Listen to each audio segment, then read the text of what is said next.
Engagement changes everything. Not talent, not hustle, and not even experience. Because when engagement breaks down, everything else follows. Communication slips, confidence fades, culture weakens, and the client experience suffers. So today I want to talk about engagement, not as a buzzword, but something we design intentionally on our team. Because growth might get you moving, but engagement is what keeps everything connected. Welcome back to The Next Move. I'm AP, Director of Operations with the Roy Group here in Wichita, Kansas. This season, we're walking through the 3 pillars shaping our 2026 vision: growth, engagement, and profit.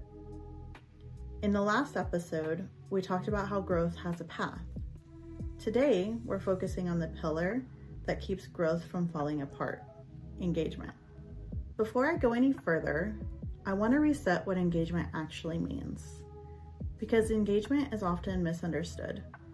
It's not micromanagement. It's not meetings for the sake of meetings. It's not being busy or constantly checked on. Engagement is communication, it's accountability, consistency, and it's ownership through follow-up.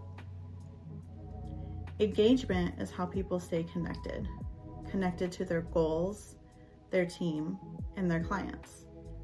And on our team, engagement isn't accidental. At the most basic level, engagement starts with connection, and that's why weekly team meetings matter. Every week, we come together to align on priorities, reinforce standards, communicate updates, and stay connected as we scale. These meetings aren't about filling a calendar. They're about making sure everyone is rowing in the same direction. Because when alignment disappears, confusion takes place. From there, engagement becomes more personal. One of the most impactful engagement points on our team is a regular, active, and pending call that the agents have with our administrative staff. The conversations they have go over their pending units, their active listings, newly signed clients, and what's coming next. This creates visibility, not pressure. Agents know exactly where things stand, the admin can anticipate their needs, and clients benefit because nothing falls through the cracks. Confidence for agents, consistency for clients. But engagement isn't just operational, it's also about skill. We role play and script 3 days a week because confidence doesn't come from knowing what to say, it comes from practicing it. These sessions help our agents sharpen their conversations, reduce hesitation, and show up professionally under pressure. Practice protects the client experience, and engagement here is how skills stay sharp over time. And then there's individualized engagement. Every other week, agents sit down with me one-on-one. We review their CSU metrics, their follow-up boss pipeline, activity and conversion, what's working, and what support they need. These meetings aren't about judgment, they're about clarity. When agents understand their numbers and their next step, engagement becomes empowering instead of stressful. What's important to understand is that engagement doesn't look the same at every stage, but it never disappears. Launch agents engage by learning and by being coached. Growth agents engage through accountability and consistency. Trusted agents engage by owning outcomes and setting standards. Elite agents engage strategically, they protect their time, and they stay connected. And the master agents on our team engage by modeling excellence and shaping our culture. The expectation is always connection, the expression just matures. At the highest levels, engagement becomes collaborative. Once a month, we meet with our top tier agents to talk through what's working with our systems, what isn't working, how they're performing, and what needs to evolve.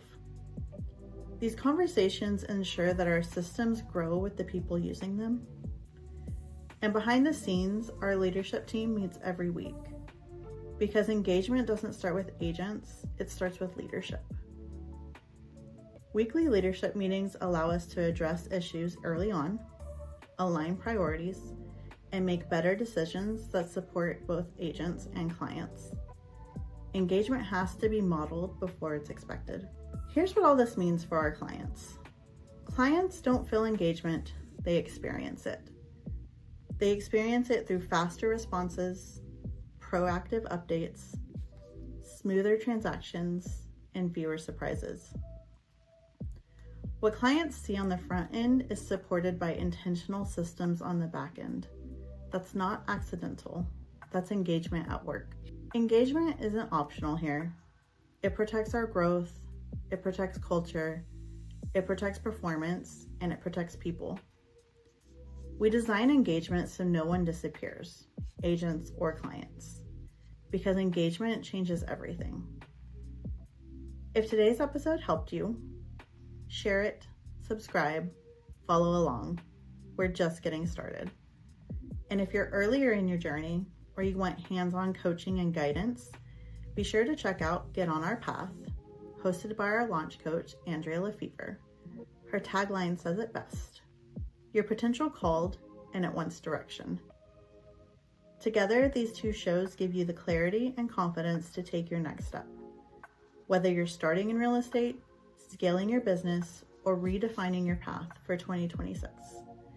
I'm AP, and this is The Next Move, because your path matters.